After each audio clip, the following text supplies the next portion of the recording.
स्वागत है आपका मेरे YouTube चैनल पे। और आज हम डिस्कस करने वाले हैं भैया, ईरान के ऊपर अब हमला होगा।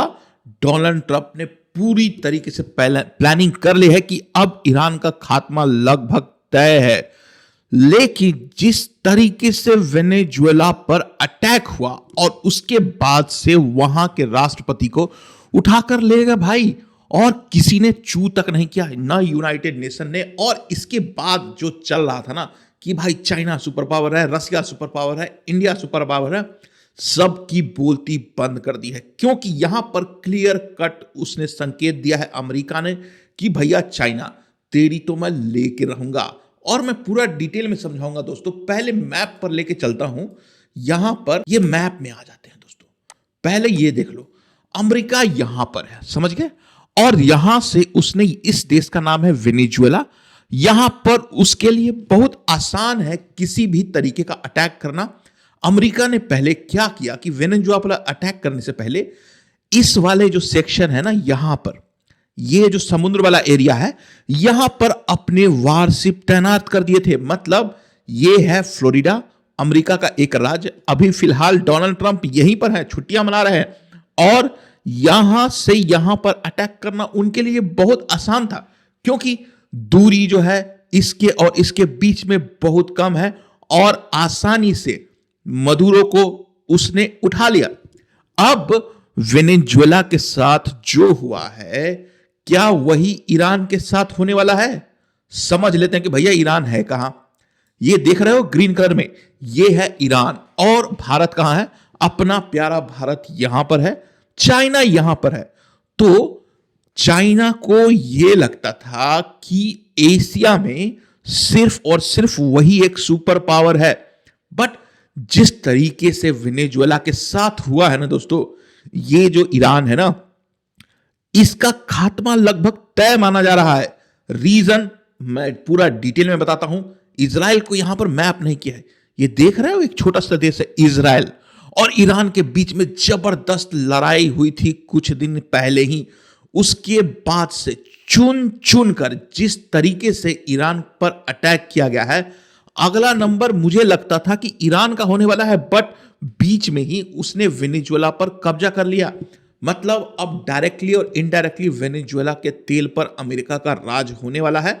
जिस तरीके से भी उसने किया है भाई, काबिले तारीफ है। इसको बोलते हैं सुपर पावर, बाकी सब जीरो पावर है। अब हम लोग ईरान के बारे में बात कर लेते हैं।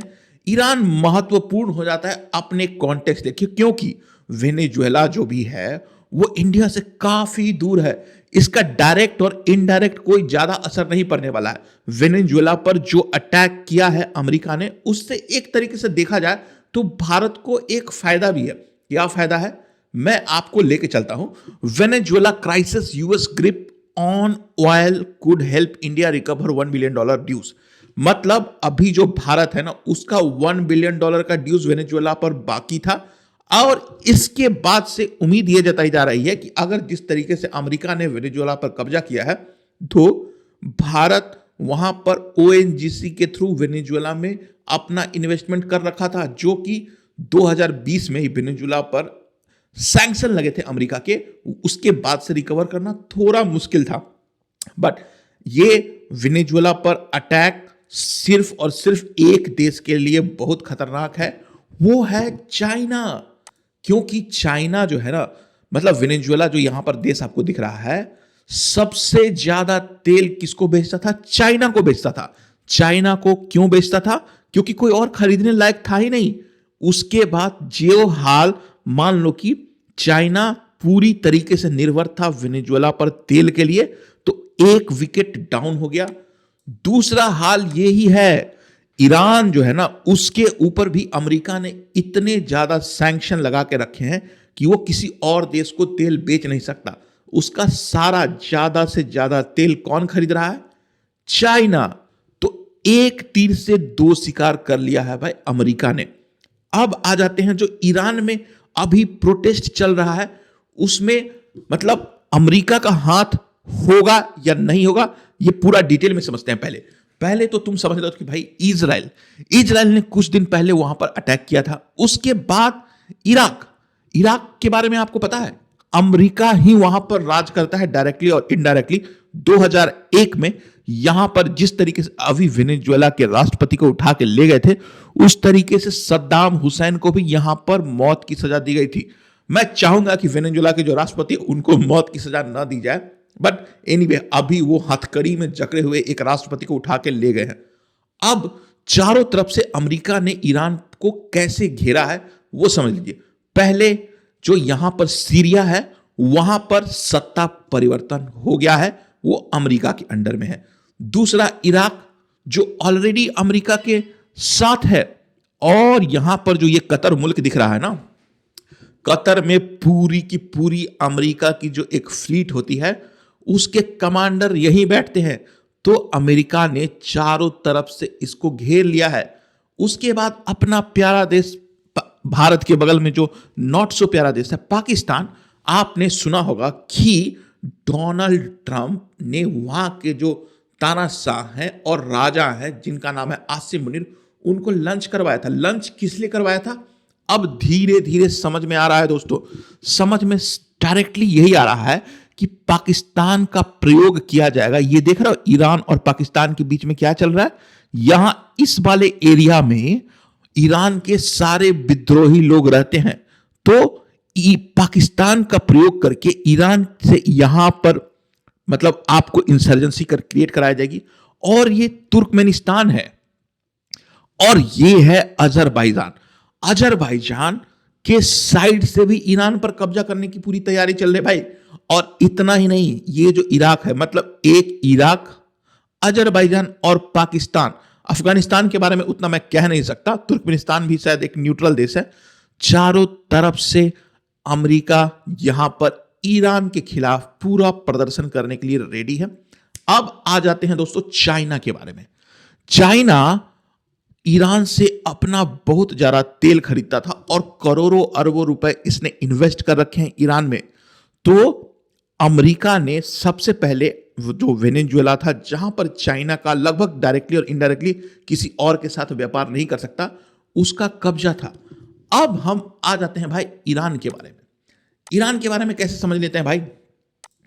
सबसे पहले जान लेते हैं कि अल जजीरा ने ये खबर डाली है, internet disruption, several arrest made as Iran protest continue. Cyber security company Cloudflare shows an average of 35% lower traffic volume in Iran compared with the previous days।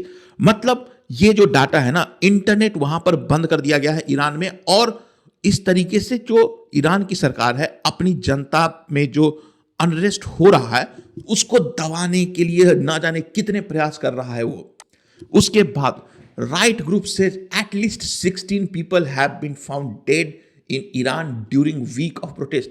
पिछले एक सप्ताह में जो प्रोटेस्ट हुआ है उसमें वहां की जो सरकार है ईरान, आईआरजीसी और वहां के सिक्योरिटी फोर्सेस है और जनता के बीच जो युद्ध चल रहा है और जो प्रोटेस्ट चल रहा है उसमें 16 लोगों की जान चली गई है। मैं थोड़ा बहुत आपको इतिहास बता देना चाहता हूं। इतिहास यही है, अगर आपको थोड़ा बहुत भी इंटरेस्ट है, तो एक जमाना था जब यूएस ईरान मतलब एक दूसरे के दोस्त थे। ये जो आपको आदमी दिख रहा है ना, ये शाह है, शाह का दौरा। दशकों पहले ईरान अमेरिका का सबसे करीबी दोस्त हुआ करता था। शाह मोहम्मद राजा पहलवी ने अमेरिका से हथियार खरीदे और सीआईए को सोवियत संघ की जासूसी करने दी। ये बहुत पुरानी बात है दोस्तों। और 1953 में सबसे पहले हम बता देते हैं कि सीआईए ने 1953 में क्या किया था। मतलब अमेरिका के लिए कोई नई बात नहीं है ईरान में तख्ता पलट करना। 1953 में सीआईए बैक्ड कू रीस्टोर्ड शाह। मतलब 1953 के दशक में वहां पर अमेरिकी जो ताकत है उसके विरोध वाली जो सरकार थी, वहां पर 1953 में अमेरिका ने ही वहां पर शाह को प्लांट किया था और उसका राज लगभग 20 साल चला भाई। और 1979 में क्या हुआ कि वहां पर कैंसर से जूझ रहे शाह देश छोड़कर भाग गए ये वाले बंदे, और अयतुल्ला खुमैनी ने नेतृत्व में इस्लामिक क्रांति हुई और ईरान एक धार्मिक देश बच गया। इन दोनों के बीच में भाई जब शाह का वहां पर राज था तो कंप्लीटली वहां पर ईरान में कोई इस्लामिस्ट नहीं था, वेस्टर्न कल्चर फूल फाल रहा था, वहां पे शराब चल रहा था, पार्टियां चलती थी, लड़कियां आराम से घूम सकती थी।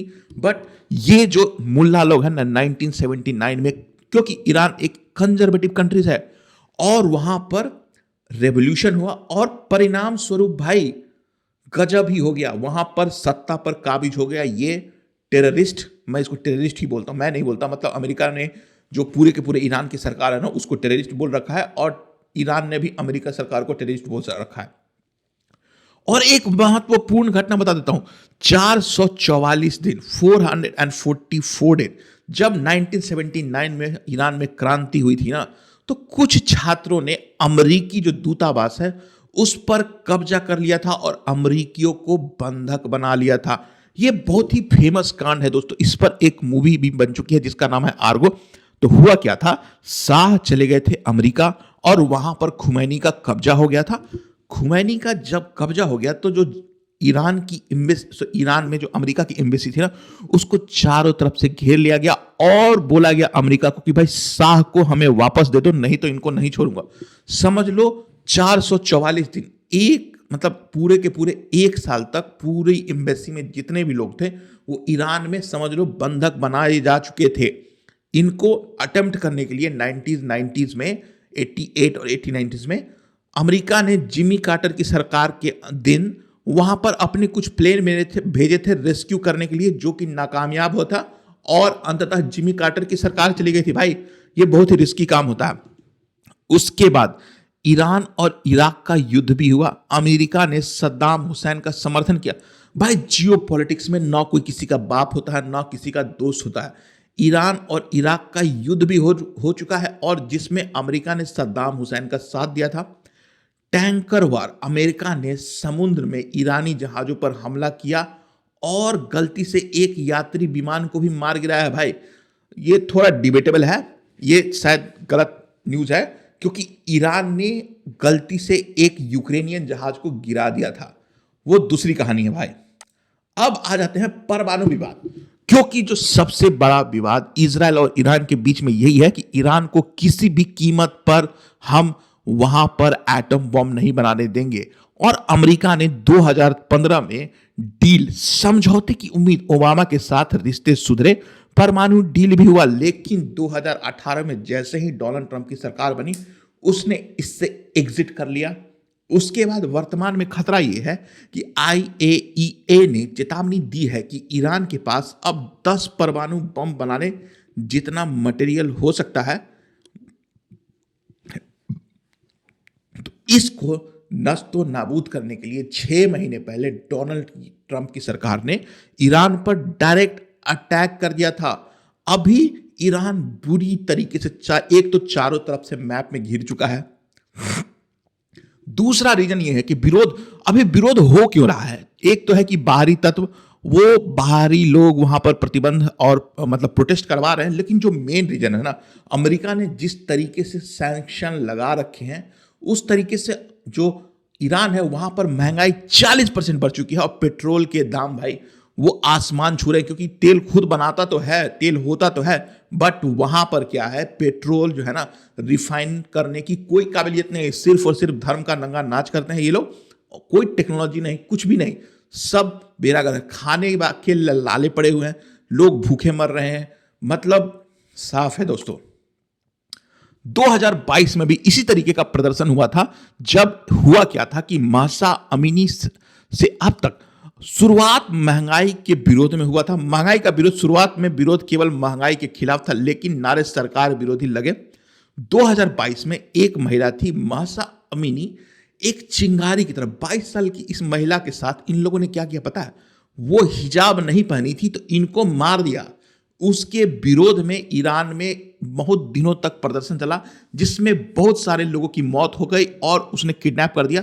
उस समय ईरान रिलेटिवली मजबूत स्थिति में था, लेकिन वर्तमान की बात करें तो सत्ता परिवर्तन की जो मांग है ना, वो व्यापारी और आम जनता अब सीधे सुप्रीम लीडर के खिलाफ सड़कों पर हैं। क्योंकि इनका मानना है, क्योंकि इसी ने मतलब देश का हाल बेड़ा गर्क है। इसने पहले हमास को पैसा दिया, यमन में पैसा दिया, अपनी जनता को ग्रांटेड ले रखा है। और अब ये जो मैप है ना, अब आपको समझ में आ गया होगा। ये है यमन, यहां पर जो भी हुती रेबल है ना, उसको ईरान समर्थन कर रहा है। और अमेरिका के पक्ष में America, Israel, Saudi Arabia, UAE, ये सारे के सारे लोग बस यही चाहते हैं कि ईरान की जो करंट गवर्नमेंट है वो सत्ता से बेदखल हो जाए। अब सवाल यहां पे ओपन इंडेड यही है, क्या आने वाले समय में ईरान पर अमेरिका हमला कर सकता है, वहां के जो शाह है उसको उखाड़ कर बाहर फेंक सकता है। लेकिन वेनेजुएला में तो वहां पर एक मजबूत विपक्ष था जिसको सत्ता दिया जा सकता था, लेकिन ईरान में कोई विपक्ष है नहीं।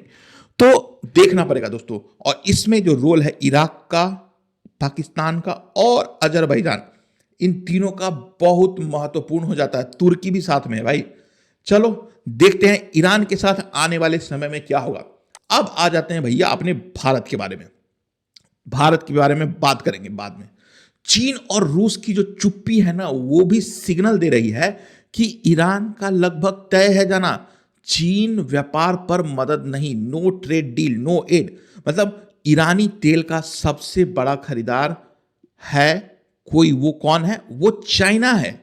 और रूस अपने हित, ईरान अकेला, मतलब रूस अपने हित की रक्षा कर रहा है, वो अलग से यूक्रेन में फंसा हुआ है। ईरान अभी पूरी तरीके से अकेला बैठा पड़ा है। और जिस तरीके का डिस्प्ले किया है ना पावर का अमेरिका ने वेनेजुएला पर, उसके बाद से पूरी दुनिया जो बोल रही थी ना, सो कॉल्ड मल्टीपोलर वर्ल्ड, सब तेल लेने चला गया है भाई। अमेरिका अगर बोल रहा है, प्यार से बात कर रहा है, तो शांति से सुन लो। अगर कोई पावर लीडर वहां पर आ गया जैसे डोनाल्ड ट्रंप की, वो किसी की सुनता नहीं है भाई। भाई उनके साथ डिप्लोमेसी नहीं चलता है। निष्कर्ष, कूटनीति और अगला, भाई ईरान अब कूटनीतिक रूप से बिल्कुल अकेला पड़ चुका है। कोई भी इसके साथ खड़ा नहीं है, किसी ने भी कोई आवाज नहीं उठाई है। ईरान सिर्फ और सिर्फ एक ही शर्त पर बच सकता है, वो ये है कि चाइना पूरी तरीके से ईरान में आ जाए और मिलिट्री कू नहीं होने दे। अब हम लोग भारत के पास आ जाते हैं। भारत को इन सब से क्या फायदा होगा? इतनी कहानी मैंने आपको सुना दिया, अब मैं कहानी को अंत में लेकर के आ रहा हूं। भारत को फायदा क्या होगा? सस्ता तेल। अगर ईरान में अमेरिका समर्थन सरकार आती है या प्रतिबंध हटते हैं तो भारतीय बाजार में ईरानी तेल फिर से आ सकते हैं। इससे पेट्रोल के दाम कम होंगे। क्यों होंगे कम भाई?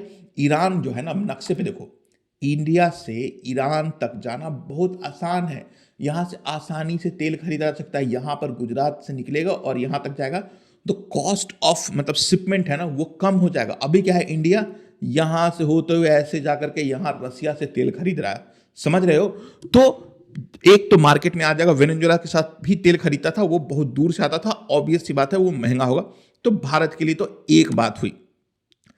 चाबहार पोर्ट, चाबहार पोर्ट जो है ना, यहां पर है चाबहार पोर्ट। चाबहार पोर्ट आपका यहां पर है, इस पर्टिकुलर सेक्शन में है। वो भारत यहां से चाबहार पोर्ट से निकलकर यहां अफगानिस्तान की तरफ अपना बनाना चाहता था, लेकिन अभी जिस तरीके से अमेरिका ने यहां पर प्रतिबंध लगाए हैं, उसके बाद से चाबहार पोर्ट पर जाना, तो इंडिया को डायरेक्ट फायदा यही होने वाला है कि चाबहार पोर्ट का भी एक्सेस मिलेगा। अब आ जाते हैं भाई, पाकिस्तान पर नकेल कसी जाएगी। मतलब ईरान का वर्तमान शासन पाकिस्तान के प्रति कभी नरम कभी गर्म रहता था। एक सेक्युलर और आधुनिक ईरान पाकिस्तान के कट्टरपंथ को सपोर्ट नहीं करेगा, जो भारत के लिए बहुत ज्यादा अच्छा है। दुनिया की बातें जो भी बोलते हैं, आतंकवाद में कमी, एक्सिस ऑफ रेसिस्टेंस के कमजोर होने से वेस्ट एशिया में शांति आएगी, जिससे भारत के लाखों प्रवासी सुरक्षित रहेंगे। ये वाला पॉइंट बहुत समझा देता हूं मैं। एक्सिस ऑफ पावर ना, पहले तो हमास था इजराइल में, उसके बाद यहां पर जो लेबनान है, यहां पर हिजबुल्ला था, और यहां यमन, यहां पर हुती रेबल्स, इन सब को पूरी तरीके से समर्थन कोर करता था ईरान। अब क्या फायदा होगा? बहुत सारे इंडियन लोग यमन में काम करते हैं, इतना नहीं लेबनान में भी काम करते हैं भाई, और सीरिया में भी काम करने जा सकते हैं। तो शांति वहां पर आ जाएगी और वहां से लोगों को बहुत फायदा होने वाला है। तो ये रहा आज का वीडियो दोस्तों। बट मैं आप लोगों से एक राय जानना चाहता हूं, क्या ईरान का सत्ता रहेगा? 6 महीने में जाएगा, 3 महीने में जाएगा, या 1 साल में जाएगा, और या फिर नहीं जाएगा? अपनी राय कमेंट में लिख करके जरूर बताइए। वीडियो देखने के लिए धन्यवाद।